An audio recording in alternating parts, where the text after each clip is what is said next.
Tous. Aujourd'hui, nous allons voir la quatrième partie de notre analyse de texte biblique. C'est l'étape 3, interpréter.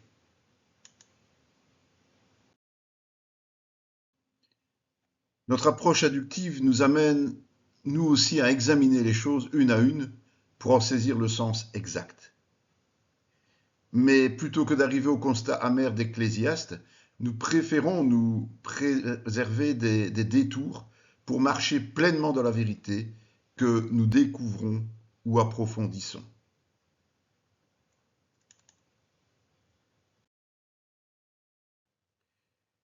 Dans la vidéo précédente, nous avons décortiqué chaque verset de manière très détaillée pour en comprendre les interdépendances. Le moment le plus important de l'étude inductive se déroule à cet endroit.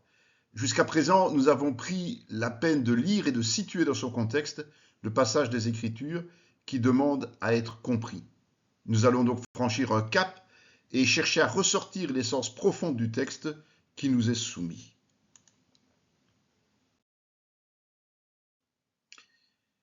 L'étape 3, qui consiste à interpréter, commence par examiner plus en détail. Donc pour retirer l'essentiel d'un texte, il faut le faire parler en posant diverses questions et en donnant évidemment les réponses qui conviennent.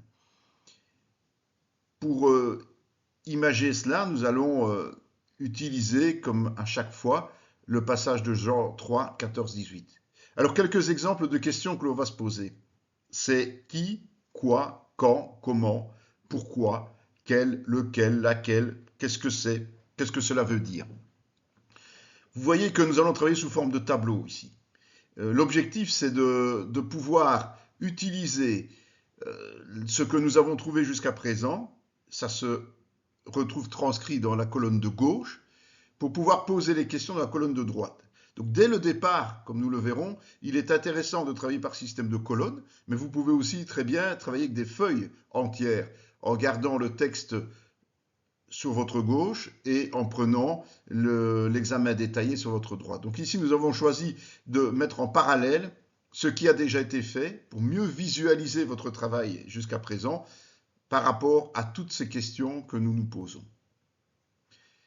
Alors par exemple, dans Jean 3,14, nous avons quelques questions qui nous permettent de mieux comprendre à quoi est lié ce texte. Nous avons vu que le « et » est la liaison qui se fait avec les versets précédents. Donc nous devons voir de quoi parlent les versets précédents. Dans Jean 3, 11, 13, Jésus explique que personne n'est monté au ciel sauf celui qui en est descendu, le Fils de l'homme. La deuxième question qu'on pourrait se poser, c'est que s'est-il passé avec Moïse? Nous avons relaté cet événement en Nombre 21, 6, 9. C'était un jugement de Dieu, et Moïse a dû placer un serpent d'airain au sommet d'un bâton, afin que celui qui était mordu puisse lever les regards vers lui et être sauvé. C'est intéressant de se poser la question du symbole du serpent. Évidemment, c'est le diable. Il suffit de prendre Genèse 3.1 ou Matthieu 4.1 pour s'en persuader. Ici, même si on prend le symbole du serpent qui était élevé, ça symbolise évidemment la victoire de Jésus sur le diable.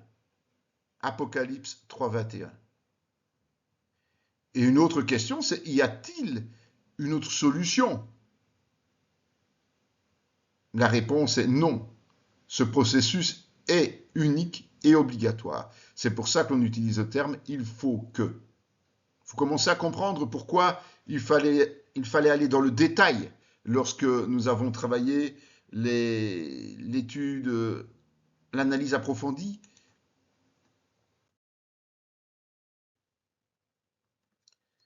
Nous continuons. Il faut que le Fils de l'homme soit élevé. Une question qu'on peut se poser, c'est que veut dire élevé pour le Fils? On trouve la réponse en Jean 12, 32, 33 par exemple. Jésus explique qu'une fois élevé, c'est-à-dire mort sur la croix, et puis ressuscité, il attirera les hommes à lui. Nous avons vu un terme exceptionnel qui était Fils de l'homme. Qui est le Fils de l'homme? C'est quand même intéressant aussi. Nous avons juste repris le terme exceptionnel dans la colonne de droite pour essayer de ne pas trop charger celle de gauche. C'est la seule exception que nous avons faite par rapport au travail de la phase précédente. Donc, en Jean 12, 34, 35, Jésus fait l'amalgame avec la lumière qui est parole de Dieu, Jésus-Christ. Il suffit de relire Jean 1 pour s'en convaincre. Quel est le but poursuivi pour cette élévation? Offrir la vie éternelle. Que signifie vie éternelle? C'est un autre terme exceptionnel que nous avions relevé. Dans 10, 28 de l'évangile de Jean, il nous est expliqué que c'est l'assurance d'être entre les mains de Dieu pour toujours, sans connaître le jugement et la mort de l'âme. À qui est-ce réservé? C'est intéressant, évidemment. Mais on parle de quiconque, donc c'est à n'importe qui. Y a-t-il une condition? Oui, il faut croire au Fils de l'homme, Jésus-Christ. Y a-t-il un doute possible pour celui qui croit? Non.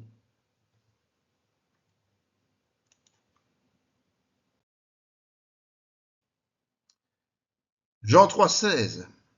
Car Dieu a tant aimé le monde qu'il a donné son Fils unique. Nous avons vu qu'il y a une cause et un effet. Intéressant à voir, évidemment. Qui a aimé? C'est Dieu, le Père, le Créateur. Qu'est-ce qu'aimer?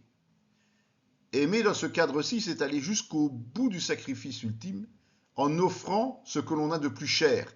Et comme exemple, on peut prendre Abraham avec Isaac. Pourquoi a aimé? Parce que c'est un acte antérieur au salut. Dieu nous aime alors que nous sommes pécheurs. Nous avons fait un tableau sur la chronologie des événements. Voilà où la réponse peut être trouvée pour cette question. Qu'est-ce que le monde, le terme exceptionnel? Le monde, c'est l'humanité déchue et non régénérée après le bannissement du Jardin d'Éden. Quelle est la conséquence de l'amour de Dieu? Il a donné son Fils unique. Qu'est-ce que donner? C'est important aussi, c'est offrir gratuitement sans attendre de dédommagement. Comment a-t-il donné? Il l'a donné en le menant au sacrifice de la croix pour les péchés des hommes. Pourquoi Fils unique? C'est le seul Fils de Dieu. Cela amplifie évidemment la magnificence de son sacrifice.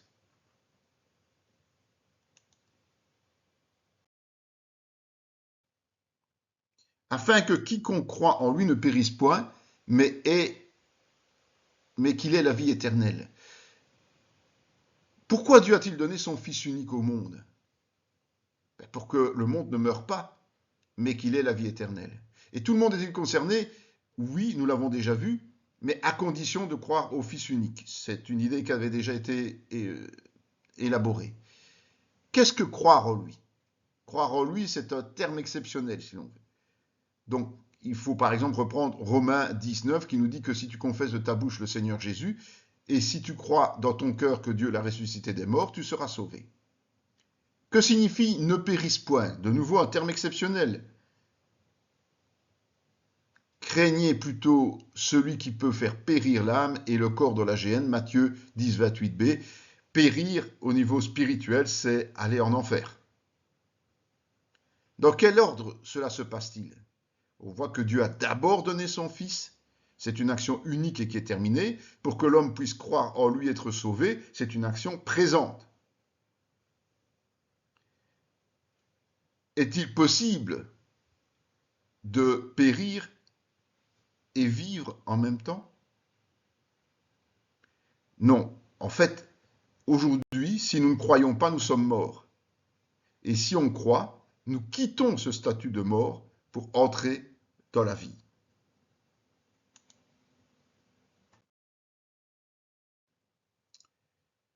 Vous voyez que nos remarques s'espacent de plus en plus parce qu'au fur et à mesure du travail, nous avons déjà répondu à un certain nombre de questions.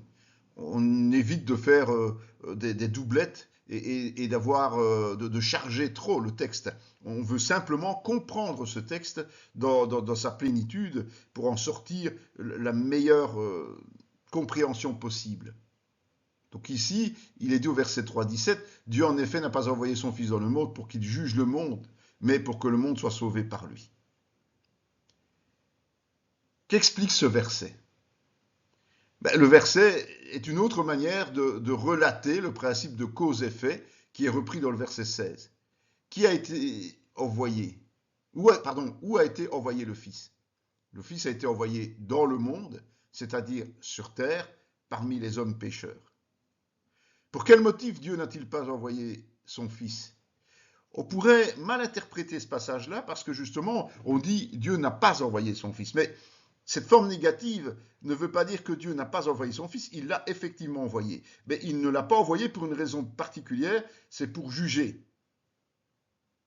Nous devons donc être influencés dans nos prédications et nos enseignements, puisque Jésus ne vient pas juger, il vient sauver. Juger, ben, c'est un terme aussi intéressant, c'est un terme exceptionnel. Juger, c'est être puni pour des faits que nous avons réalisés et qui ne sont pas conformes à une loi qui est répressive.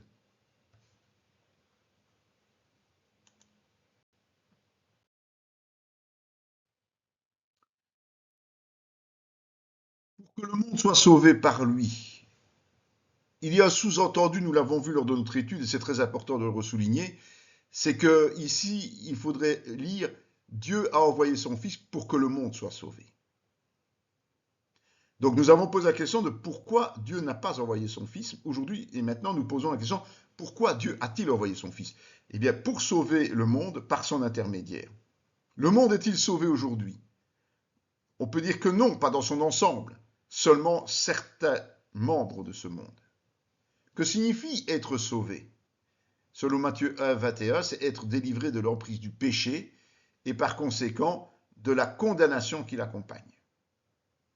Qui n'est pas jugé? Celui qui croit au Fils de Dieu, c'est le verset 3, 18. C'est un complément d'information comme nous l'avons vu.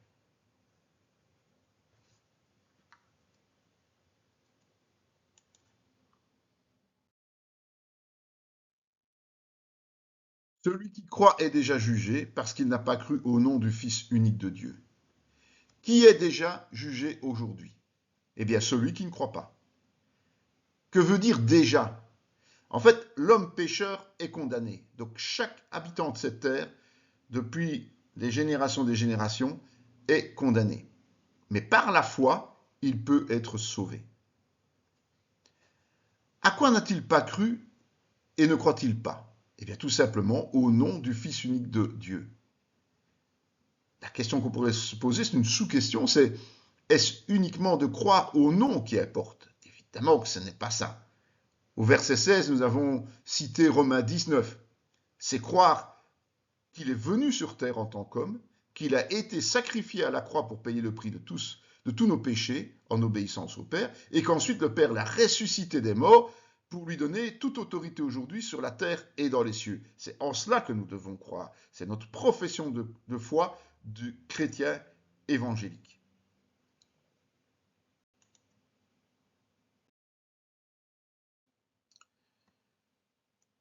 Nous passons maintenant à l'évaluation. Ça fait partie de la même étape, évidemment. D'abord, nous allons faire l'évaluation personnelle. L'objectif de cette partie est de répondre de manière concrète à cette question. Quelle leçon, quel enseignement puis-je tirer de ce passage et comment puis-je l'appliquer aujourd'hui? Donc cette étape, c'est la clarification de toutes nos découvertes en les présentant sous forme d'un texte concis, ordonné, mais suffisamment clair et complet. La meilleure manière de rédiger, c'est de le faire comme si nous étions en même temps un auditeur, c'est-à-dire comment la personne à qui nous allons expliquer cela va-t-elle pouvoir le comprendre? Donc pour notre passage, c'est un petit passage, donc la conclusion sera courte, nous pouvons dire que, par exemple, Dieu nous a aimés en premier alors que nous vivions séparés de lui à cause de nos péchés. Il a offert son Fils unique en sacrifice afin qu'il paye la dette que nous avions envers lui. En contrepartie, il met une seule condition pour nous sortir de notre statut de mort spirituelle et nous amener à la vie. Croire en ce Fils Jésus-Christ, celui qui le fait entre instantanément dans la vie, les autres demeurent dans la mort. Ce texte peut évidemment servir de base pour l'évangélisation.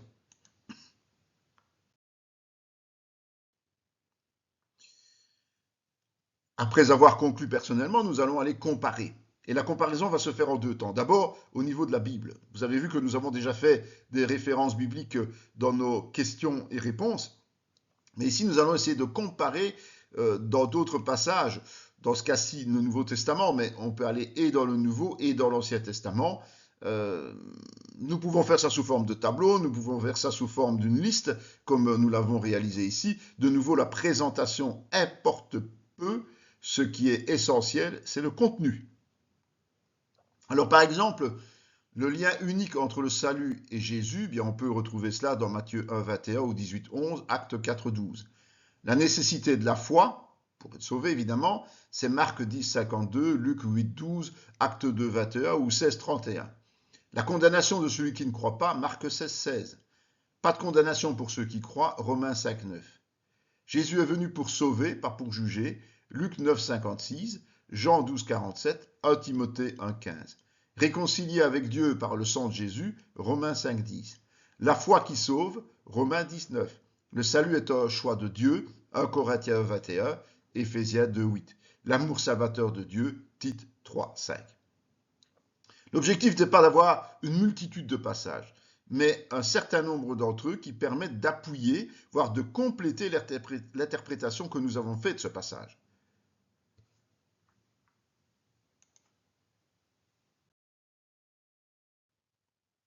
Ensuite, nous allons voir ce que d'autres ont écrit à ce sujet. Aujourd'hui, avec l'Internet, nous pouvons trouver assez facilement, mais nous pouvons aussi utiliser des bibles d'études ou bien des commentaires journaliers, des réflexions, écouter des prédications. Voilà, tout est possible. Mais c'est important d'aller voir ce que d'autres ont écrit. Par exemple, on trouvera ces textes, une première conclusion. Ces versets résument l'amour ardent de Dieu pour le monde qui va à la perdition, c'est-à-dire les pécheurs, au point d'offrir son Fils unique comme voie de restauration, non pas en guise de désespoir, mais en vertu d'un désir efficace et notamment d'une forte conscience de la valeur de ces êtres. Une deuxième conclusion, les versets 14 et 15 parlent de l'élévation de Jésus sur la croix qui procure la vie à quiconque croit en lui. Pour Dieu, l'amour du monde dont il est question au verset 16 est offre de salut dans le don de Jésus en tant que son Fils unique. L'idée principale est de comparer les commentaires aux nôtres pour voir s'ils concordent. Ils ne doivent pas être exactement les mêmes, mais ils ne doivent pas être en opposition. S'il n'y a pas de concordance ou s'il y a des divergences importantes, nous devons vérifier notre propre travail, nous assurer du bien fondé de notre conclusion, peut-être même débusquer de fausses doctrines. Mais pour cela, il faut beaucoup d'humilité, un grand sérieux et de la prudence.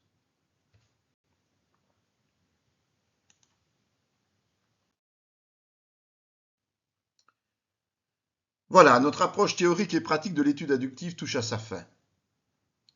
Si nous prenons le temps de travailler sérieusement, il ne fait aucun doute que nous grandirons, non seulement dans la connaissance, mais aussi de la maturité spirituelle, si du moins nous mettons en pratique les précieuses leçons acquises. Pour nous exercer, nous aurons dans la vidéo suivante l'étude de l'épître de Jude, qui fait partie de la formation de première licence.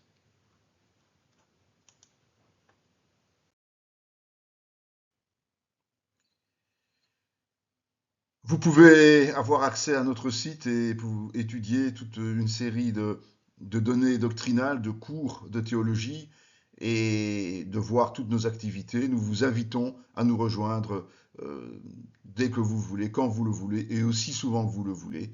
Soyez bénis dans le saint nom de Jésus-Christ.